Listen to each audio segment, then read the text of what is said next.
Hi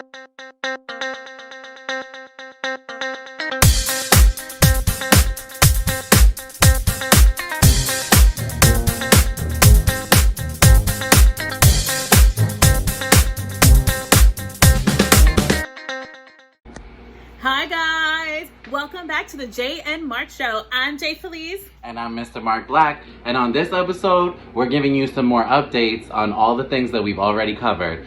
First and foremost, the biggest thing that's been in the media for the last few weeks is the Britney conservatorship. So people have been jumping ship left and right, okay? So the attorneys, Samuel Wallet had jumped ship, I think, a few months ago now.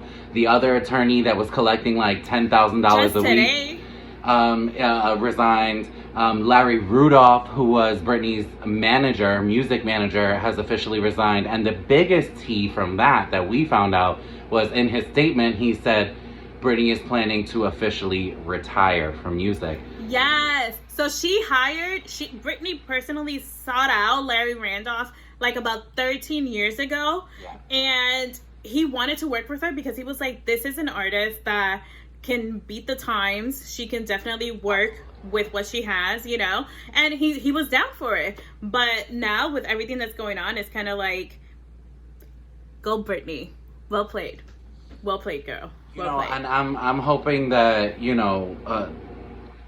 I'm hoping that this is just the beginning of like the reckoning for her. Lou Taylor, who is also, responsible for, I believe, like the managing part of the conservatorship, also resigned. So a lot of people are jumping ship, which is a huge sign that there is something that they are running from.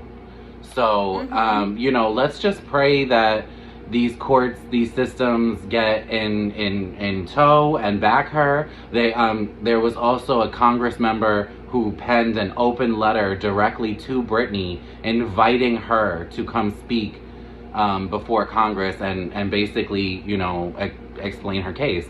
So I think, things are heading in the right direction. I pray that Britney gets, the justice she deserves and is a free woman soon, as she deserves to be.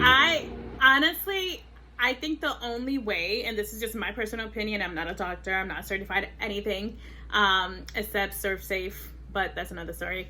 I believe that the only way would be for Britney to take an open competency test.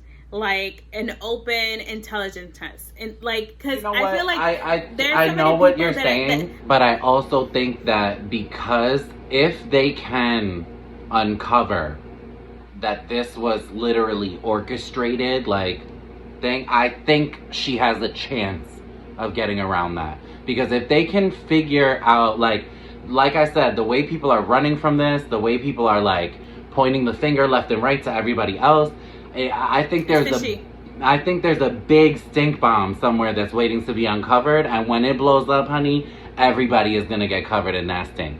All right, everybody. Let's pray for Britney. # free Britney, and moving right along. Free Britney. So let's talk real quick about Drake Campana, formerly known as Drake Bell.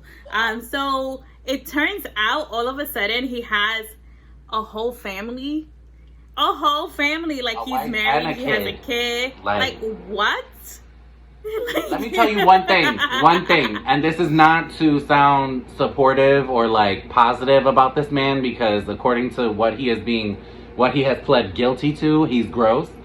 But I will give him the one thing to say: this man is good at fucking hiding and reinventing himself. Let me tell you, okay? He ran over to fucking Mexico to try and be a Spanish singer. Had a whole life. A whole other life. This man, listen, but they still caught you, so you wasn't good enough, okay, Drake? They was watching you, all right? You can't hide Get your shit together. The sun, honey. And speaking of bitches that need to get their shit together, okay? Hello. Miss Rachel Nichols. Miss Rachel Nichols from ESPN has been officially barred from basically covering the NBA Finals after... Oh, no. Well, no, that's not true. She's still covering the finals. She is like, she's holding the program, she's covering. She just can't cover it from the sidelines, which is where all the action is, which is where you want to be, like with the basketball players. So it's like, that's not happening. So go on. She's basically trying. So long story short, she made some comments about how she didn't feel that the woman who is getting the job, Ms. Maria Taylor, is not, you know, as qualified as her, and really that it was only happening for diversity. So while she didn't say anything that was like specifically like a racial slur or like exactly like this black girl, like whatever, she skated right to the line of being like super offensive. And so now is the backlash. And again, I don't know, you know, it's just stupid. So honestly, it's like she skated right by it, but the fact that it was in relation to Maria Taylor, who is a full-fledged journalist, who is an ex-athlete, who knows, she might still play on the, like, rec leagues and whatnot, but the fact that she used the word token, automatically, I think automatically, it makes it somewhat of a racial slur, which is very clear, very, very obvious. And to add like insult to injury, the person who's replacing her is Malika Andrews, who is like super young. So, I mean, that's it, honestly. Listen, sorry, girl. Guys, we will keep you guys up to date, and we just want you guys to keep tuning in, honey. Keep tuning in, tell your friends about us, and keep tuning in and watching these episodes, honey. Subscribe, share, we love you. Bye.